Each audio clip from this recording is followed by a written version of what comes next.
Hi friends, welcome back to my Ammachi kitchen.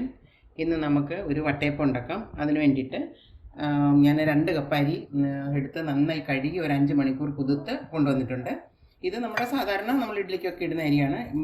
അരി select ചെയ്യുമ്പം പശുപ്പില്ലാത്ത നല്ല അരി നോക്കി എടുക്കണം. നല്ല ഇഡ്ഡലി നമ്മൾ ഇതുണ്ടാക്കുമ്പോൾ വട്ടയപ്പം ഉണ്ടാക്കുമ്പോൾ അത് ഒട്ടിപ്പിടിക്കാൻ സാധ്യതയുണ്ട്. അതുകൊണ്ട് നല്ല അരി തന്നെ എടുക്കാൻ നോക്കണം. ഇത് ഞാൻ കഴുകി കൊണ്ടുവന്നിട്ടുണ്ട്. 2 കപ്പ് അരിക്ക് 1 കപ്പ് തേങ്ങ എടുത്തിട്ടുണ്ട്, 1 കപ്പ് ചോറ് എടുത്തിട്ടുണ്ട്. ചോറിന് പകരം നമുക്ക് മാവ് കുറുക്കി വേണേലും ചേർക്കാം. ഇന്നിപ്പോൾ ഞാനിവിടെ ചോറ് തന്നെയാണ് ചേർക്കുന്നത്. കുറുക്കണമെങ്കിൽ ഒരു തവി മാവെടുത്തിട്ട് അതിനെ കുറുക്കി നമ്മൾ അരയ്ക്കുമ്പോൾ അതിൻ്റെ കൂടെ ചേർക്കാം. പിന്നെ ആവശ്യത്തിന് ഷുഗർ, ഞാനിവിടെ ഒരു 4 ടേബിൾ സ്പൂൺ ഷുഗർ എടുത്തിട്ടുണ്ട്. പിന്നെ ഇൻസ്റ്റൻറ്റ് ഈസ്റ്റ് ഒരു 1/2 ടീസ്പൂൺ.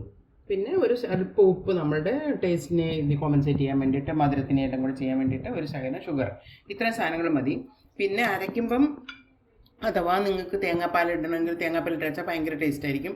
ഞാൻ തേങ്ങാപ്പാൽ എടുത്തിട്ടില്ല, അതുകൊണ്ട് തേങ്ങ ഇച്ചിരി ഇട്ടിട്ടുണ്ട്. പിന്നെ തേങ്ങയുടെ വെള്ളം ചേർക്കുന്നുണ്ട്. തേങ്ങയുടെ വെള്ളം മസ്റ്റല്ല, കിട്ടിയോണ്ട് ഇടുന്നതേ ഉള്ളൂ. ഇല്ലെങ്കിൽ സാധാരണ പാലൊഴിച്ച് വേണമെങ്കിലും അരയ്ക്കാം. നമ്മുടെ നോർമൽ ചായക്ക് ഉണ്ടാക്കുന്ന പാൽ എടുത്ത് വേണമെങ്കിലും അരയ്ക്കാം. ഇതിപ്പോൾ ഞാൻ വെള്ളവും ആണ് ഒഴിക്കുന്നത്. നമുക്ക് മിക്സിയിലിട്ട് നന്നായിട്ട് അരച്ചെടുത്തുകൊണ്ട് വരാം. ഇതിന് ഒത്തിരി വെള്ളം ചേർത്തങ്ങ് അരക്കില്ല. നമ്മൾ ഇഡ്ഡലിക്കൊക്കെ അരയ്ക്കുന്ന പോലെ എടുത്ത് അരച്ചുകൊണ്ട് വന്ന് വയ്ക്കാം. എല്ലാ സാധനവും ഒന്നിച്ചങ്ങിടാം. അരി, തേങ്ങ,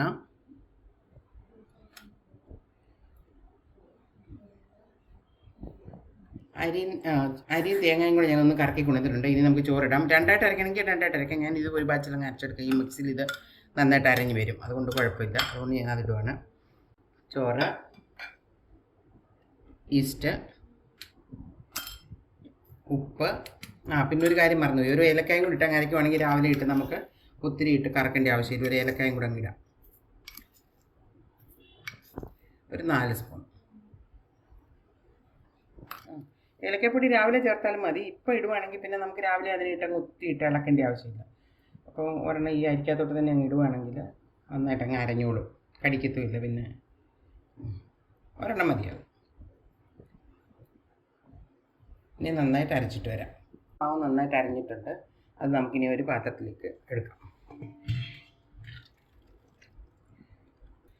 ഇതിപ്പോൾ നമ്മൾ ഒന്നായിട്ട് മിക്സിയിൽ തന്നെ അരച്ചായതുകൊണ്ട് നമ്മൾ ആദ്യമായിട്ട് കൈ കൊണ്ട് ഇളക്കണമെന്നൊന്നുമില്ല. നന്നായിട്ട് ഇത് മിക്സ് ആയിട്ടുണ്ട്. ഇനി നമുക്കൊരു ഒഴിക്കുമ്പോൾ ഒരു വലിയ പാത്രത്തിൽ തന്നെ ഒഴിച്ച് വെക്കാൻ നോക്കണം.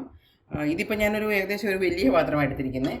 അതുകൊണ്ട് രാവിലത്തേക്ക് ഇത് എന്തായാലും പൊങ്ങും. ഇത്ര വരെ ആകും, പകുതി വരെയെങ്കിലും ആകും. ഒരു വലിയ പാത്രമാണ് ഞാനിപ്പോൾ എടുത്തിരിക്കുന്നത്. നമ്മൾ എപ്പോഴും എടുക്കുമ്പോൾ ഒരു വലിയ പാത്രം എടുക്കണം, ഈസ്റ്റൊക്കെ ഉള്ള കാരണം.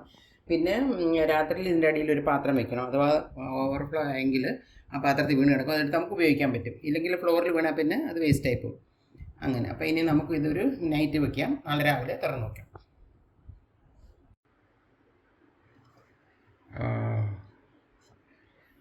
നല്ല അടിപൊളിയായി പൊങ്ങി വന്നിട്ടുണ്ട്.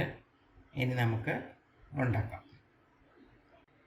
നമുക്ക് സ്പൂൺ ഇങ്ങനെ ഇടാം. സ്പൂൺ ഇടുന്നുണ്ടെങ്കിൽ ഇതങ്ങ് താണോളൂ. പിന്നെ അധികം ഇട്ടങ്ങ് ഇളക്കാതെ, ഈ ബബിൾസൊക്കെ അധികം കളയാതെ ഇങ്ങനെ എടുക്കണം. ഇനി ഇങ്ങനെ ജസ്റ്റ് ഒന്ന് അടിയിലത്തെ അരിയൊക്കെ ഒന്ന് ഇളക്കിയിട്ട് നമുക്ക് പാത്രത്തിൽ ഒഴിച്ച് ചൂടാക്കാം. വട്ടയപ്പത്തിൻ്റെ മാവ് റെഡി ആയിട്ടുണ്ട്. നല്ല ഇത് വലിയ പാത്രത്തിൽ വെച്ചിട്ട് നല്ല മോളി വരെ പൊങ്ങി എടുത്ത് നമ്മളിപ്പോൾ ഇളക്കി വെച്ചതാണ്. ഇനി നമുക്ക് ഉണ്ടാക്കാൻ തുടങ്ങാം. അതിന് വേണ്ടിയിട്ട് നമ്മളൊരു പാത്രം, നമ്മൾക്ക് ഇഷ്ടമുള്ള സ്റ്റീൽ പാത്രം, പ്ലേറ്റ്, എന്തെങ്കിലും ഒരു പ്ലേറ്റിനകത്തേക്ക് വയ്ക്കാം. ഇങ്ങനത്തെ സ്റ്റീൽ പ്ലേറ്റ് ഉണ്ടെങ്കിൽ സ്റ്റീൽ പ്ലേറ്റ്, അല്ലെങ്കിൽ ഇതുപോലത്തെ ഏതെങ്കിലും പാത്രത്തിൽ നമുക്ക് ചെയ്യാം. അതിന് വേണ്ടിയിട്ട് ശകലം എണ്ണ ഒഴിച്ചിട്ട് അതിനെ ഒന്ന് ഗ്രീസ് ചെയ്യാം. എല്ലാം 4 സൈഡിലും ചെയ്യണം, അല്ലെങ്കിൽ പിന്നെ എടുക്കുമ്പോൾ കിട്ടും. നമ്മൾ ഇഡ്ഡലി പാത്രത്തിലാണ് വെച്ച് പുഴുങ്ങാൻ പോകുന്നത്. അത് കാരണം ഒരു ഇഡ്ഡലി പാത്രത്തിൽ വെള്ളം വെച്ച് തട്ടും വെച്ചിട്ടുണ്ട്. ഇനി നമുക്ക് ഇതിലേക്ക് ഒഴിക്കാം. ഇപ്പോൾ ഷുഗറൊക്കെ നന്നായിട്ടുണ്ട്, ഷുഗറിൻ്റെ ഏലക്കായുടെ ഒക്കെ ടേസ്റ്റ് ഉണ്ട്. ഇനി നമുക്ക് പാത്രത്തിലേക്ക് ഒഴിക്കാം. പാത്രത്തിൽ ഒഴിക്കുമ്പം ഒത്തിരി നിറച്ചങ്ങ് ഒഴിക്കരുത്, ഒരു ഹാഫ് ഒഴിക്കണം.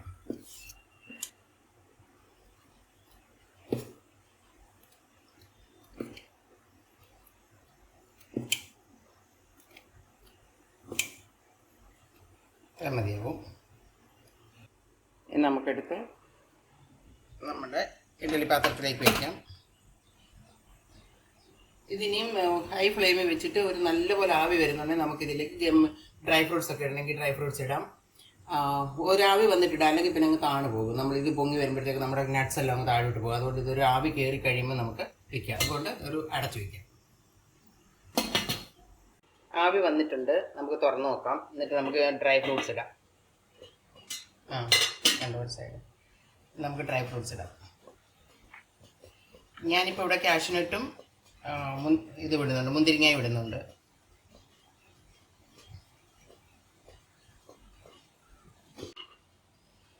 മുന്തിരിങ്ങയും കാഷ്യൂനട്ടും ഇട്ടു. ഇനി നമുക്ക് അടച്ചു വെക്കാം. ഇപ്പോൾ ഫുൾ തീയിലായിരിക്കുന്നത്. നമുക്ക് ഇതൊരു 3-4 മിനിറ്റ് ആയി. ഇപ്പം ഇനി ഒരു 15 to 20 മിനിറ്റ്സ് മീഡിയം ഫ്ലെയിമിൽ വെച്ചിട്ട് നമുക്ക് വേഗം വെക്കാം. നമുക്കൊന്ന് തുറന്ന് നോക്കാം. എന്നിട്ട് ഒരു ടൂത്ത് പിക്കും കൊണ്ട് നോക്കാം. ഇച്ചിരി ശകലം കൂടെ ആകാനുണ്ട്. ഇത് ശകലം പിടിച്ചിട്ടുണ്ട് ഇതിൽ. അപ്പോൾ ഒരു ശകലം കൂടെ ആകട്ടെ. ഒരു 20-25 മിനിറ്റോളം വേകണം. ഞാനിതിപ്പോൾ ഒരു 15 മിനിറ്റ് ആയപ്പോഴാണ് നോക്കിയത്. നമുക്കൊരു 5 മിനിറ്റ് കൂടെ അടച്ചു വെക്കാം. നമുക്കിനി നോക്കാം. നന്നായിട്ടായിട്ടുണ്ട്. ഞാൻ ഇടയ്ക്കൊന്ന് നോക്കിയായിരുന്നു, നല്ലൊരു വെന്തിട്ടുണ്ട്. ഇനി നമുക്ക് എടുക്കാം. ഇപ്പോൾ ഒരു 20 മിനിറ്റ് കൂടുതലായി. ഇനി നമുക്കിത് എടുക്കാം.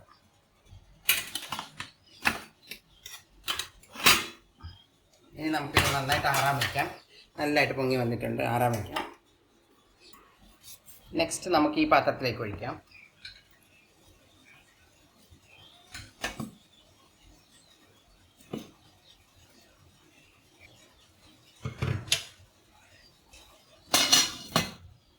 വട്ടയപ്പം ശരിയായിട്ടുണ്ട്.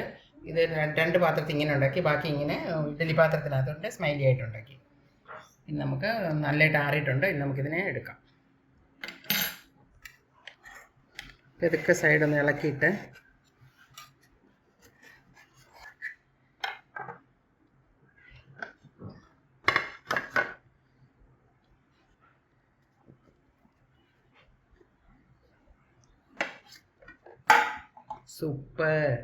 സൂപ്പർ സോഫ്റ്റ് അപ്പം.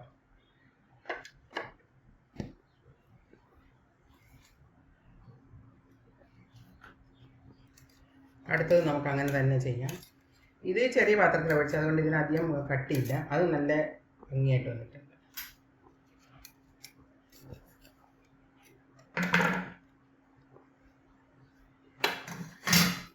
Very soft and nice.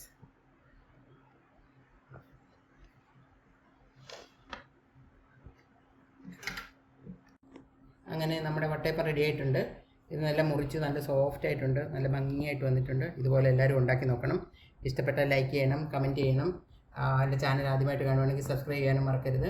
ഇനി ഒരടുത്ത വീഡിയോയുമായി കാണുന്നതുവരെ ബൈ, ടേക്ക് കെയർ.